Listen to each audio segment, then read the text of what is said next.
प्यारे मित्रों, आज के क्लास में आप लोगों का हार्दिक अभिनंदन है। आज हम लोग पढ़ेंगे मानव प्रबंध की विधियां। मित्रों, एक प्रकार से हम आपको फिर से एक बार बताएंगे। मानव प्रबंध का मतलब यही है कि अपनी जरूरत के अनुरूप, ठीक है, जरूरत के अनुरूप मनुष्यों का कुशलतम उपयोग कर लेना ही मानव प्रबंध है। ठीक है। अब इसमें युद्ध के समय सैनिकों को सक्षम एवं कार्यकुशल बनाने की कला है। तो कहने का मतलब, जहां जैसी आवश्यकता हो, केवल युद्ध के मैदान से ही मतलब नहीं। युद्ध के मैदान में तो सैनिकों का उपयोग करना है, उनको पावरफुल बनाना है। लेकिन यहाँ पर जो मानव प्रबंध का जो सामान्य अर्थ होगा वही है कि अपने जरूरत के अनुरूप मानव को ट्रेंड करके उनको अपने जरूरत के अनुरूप बना देने की कला ही मानव प्रबंध है। ठीक है। इसके कुछ सिद्धांत होते हैं जिसका पालन करके कोई भी कमांडर अपनी सेना को सक्षम बना सकता है। मानव प्रबंध की सफलता बहुत हद तक कमांडर के नेतृत्व एवं उसके व्यक्तिगत गुणों पर आधारित होती है। मानव प्रबंध की व्यवस्थाओं को परिस्थितियों के अनुरूप इस प्रकार निर्मित किया जा सकता है: युद्ध के पूर्व, युद्ध के दौरान एवं युद्ध के पश्चात, बाद में।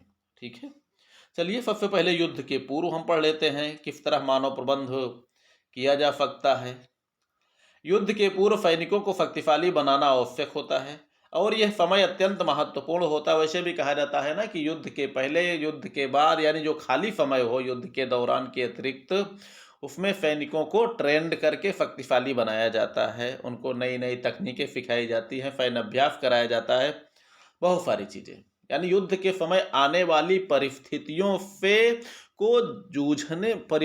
से जूझने हेतु सक्षम बनाया जाता है। ठीक है। कुछ तत्वों पर ध्यान देकर और उसे अमल में लाकर एक कमांडर अपनी सेना को शक्तिशाली बना सकता है, जो इस प्रकार हैं। पहला नंबर है, सैन्य अधिकारियों को अपने सैनिकों के शारीरिक स्वास्थ्य एवं चिकित्सा का विशेष ध्यान दे रखना चाहिए। उनको शक्तिशाली बनाने हेतु नियमित परेड, व्यायाम आदि कराने के साथ साथ भोजन एवं आराम की व्यवस्था पर भी ध्यान देना चाहिए। सैनिकों के घरेलू कार्य में कोई बाधा न उत्पन्न हो, इसके लिए सैन्य कमांडरों को सैनिकों को वेतन समय पर दिलाने का प्रयास करना चाहिए। इससे उनका मनोबल बना रहता है और सैनिक चिंता मुक्त रहता है। कहने का मतलब, प्रयास यही किया जाना चाहिए कि सैनिक जो है, क्योंकि सैनिक भी एक सामाजिक प्राणी होता है, उसके भी परिवार होता है। अगर परिवार असंतुष्ट रहा तो सैनिक भी संतुष्ट नहीं रह सकता। इसलिए प्रयास यही किया जाए कि सैनिक की ओर से जितनी भी सुविधाएं परिवार तक जाती है वो उसको नियमित रूप से मिलती रहे और सैनिकों को खाली टाइम में व्यायाम, परेड, युद्धाभ्यास ये सब कराया जाता रहे। ठीक है। सैनिकों को आवश्यक कार्य पड़ने पर उन्हें नियमित अवकाश देना चाहिए, जिससे उनमें खिन्नता ना उत्पन्न हो और उनका मनोबल प्रभावित ना हो। इतना भी ध्यान देना चाहिए कि अवकाश कार्य के अनुकूल होना चाहिए, अर्थात अधिक अवकाश सैनिकों को आराम तलब बना देता है। यानी जहां उनको जरूरत हो वहां उनको छुट्टी जरूर दे देनी चाहिए, क्योंकि सैनिक जब बीच बीच में अपने परिवार से मिलकर आता है तो उसका मन संतुष्ट रहता है, तो पूर्ण मनोयोग से अपना कार्य करता है। सैनिकों के परिवारजनों की सूचना पत्राचार के माध्यम से उनको बराबर मिलती रहे, इसके लिए डाक व्यवस्था चुस्त दुरुस्त होना चाहिए। फिलहाल अब तो मोबाइल व्यवस्था लागू हो गई है। अब तो जब सैनिक चाहे अपने परिवार का हालचाल ले सकता है। सामान्य व्यक्ति की भांति सैनिकों के भी घर पर समस्याएं होती हैं, जिसकी सूचना पत्रों के माध्यम से सैनिकों को प्राप्त होती रहती है। इस सूचनाओं से सैनिकों के घरेलू मामलों से चिंतित तो ना होना पड़े और उनका मनोबल प्रभावित ना हो, इसके लिए सैनिकों एवं पुलिस अफसरों को उनकी शिकायतों पर सहानुभूतिपूर्वक विशेष ध्यान देना चाहिए। सैनिकों में आपस में सहयोगपूर्ण कार्य करने की आदत विकसित करनी चाहिए। इसके लिए सामूहिक परेड, प्रशिक्षण और अभ्यास आदि होते रहना चाहिए। सैनिकों के अच्छे एवं बहादुरीपूर्ण कार्यों की सराहना होनी चाहिए, यह उनके उत्साहवर्धन हेतु आवश्यक होता है। सैनिकों की गलतियों होते उनकी आलोचना भी करनी चाहिए, यह उनके त्रुटि सुधार हेतु जरूरी होता है। जब सैनिक आलोचना के द्वारा अपने त्रुटियों में सुधार ना करे तो उन्हें दंड भी देना चाहिए, लेकिन ध्यान रहे कि दंड त्रुटि के या गलती के अनुरूप ही होना चाहिए, जिससे सैनिकों के अंदर बदले की भावना उत्पन्न ना होने पाए। सैनिकों की कुछ शिकायतें एवं परेशानियां होती हैं जिसे अधिकारियों को ध्यानपूर्वक सुनना चाहिए। यदि शिकायतें सही एवं उचित हैं तो तत्काल कार्य से समाधान किया जाना चाहिए। यदि शिकायतें भ्रमवश हैं तो भी उन्हें समझाना चाहिए। यदि सैनिकों द्वारा जानबूझकर झूठे एवं परेशान करने के लिए शिकायत की गई है तो ऐसे सैनिकों को दंड भी जरूर दिया जाना चाहिए। सैनिकों को अपने धार्मिक एवं सामाजिक क्रियाकलापों, रीति रिवाजों, परंपराओं आदि का पालन करने की पूर्ण स्वतंत्रता होनी चाहिए। सैनिक अफसरों को अपने सैनिकों के प्रति निष्पक्ष होना चाहिए। पक्षपात सैनिकों में विद्रोह को बढ़ावा देता है और ऐसी स्थिति में सैनिक अपने उच्च अफसरों के आदेशों की अवहेलना भी कर सकते हैं। युद्ध के दौरान कैसा मानव प्रबंध किया जाना चाहिए, इसको हम देख लेते हैं। युद्ध के दौरान सैनिकों का मनोबल उच्च होना आवश्यक होता है। इसके लिए सैनिक कमांडर अपने सैनिकों के मनोबल को बनाए रखने के लिए कुछ कार्यवाही कर सकते हैं। पहला नंबर, यौद्धिक मोर्चे की ओर जाने वाली सैनिक यूनिट थकी हुई नहीं होनी चाहिए, यानी लड़ाई पर जाने वाली यूनिट थकी हुई बिल्कुल नहीं होना चाहिए।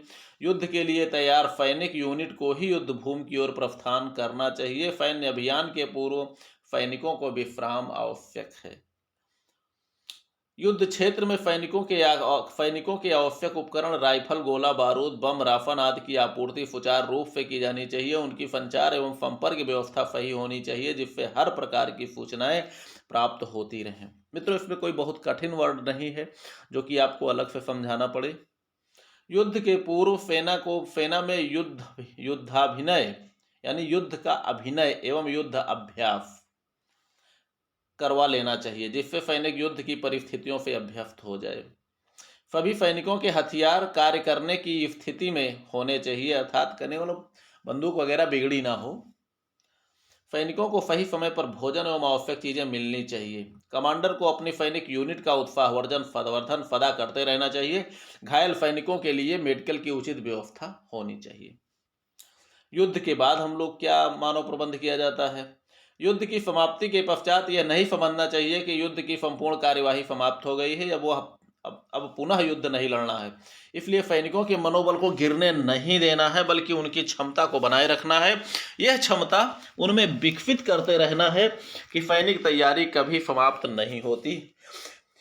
इसके लिए युद्ध के पश्चात इस प्रकार की कार्यवाही की जा सकती है, जैसे सर्वप्रथम युद्ध से आए सैनिकों को आराम की आवश्यकता होती है, उन्हें आराम करने दिया जाना चाहिए। युद्ध में सैनिकों के द्वारा प्रयोग किए गए उपकरणों एवं हथियारों का निरीक्षण सैनिक अफसरों द्वारा किया जाना चाहिए।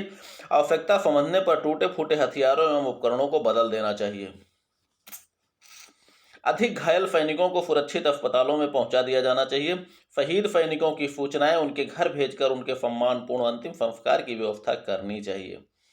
सैनिकों के वीरतापूर्ण कार्यों की प्रशंसा करनी चाहिए तथा उनके इन कार्यों को गौरवपूर्ण बनाने का प्रयास करना चाहिए। सैनिकों के वीरतापूर्ण प्रसंगों को सुनाकर अन्य सैनिकों का मनोबल भी ऊंचा बनाए रखने का प्रयास किया जाना चाहिए। उम्मीद करता हूं मित्रों, चैप्टर आपको कुछ न कुछ समझ में जरूर आया होगा।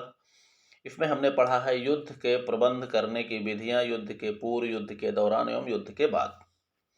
ठीक है, बाकी पढ़िए लिखिए, मस्त रहिए, खुश रहिए। मित्रों, लाइक और सब्सक्राइब जरूर कर दिया कीजिए।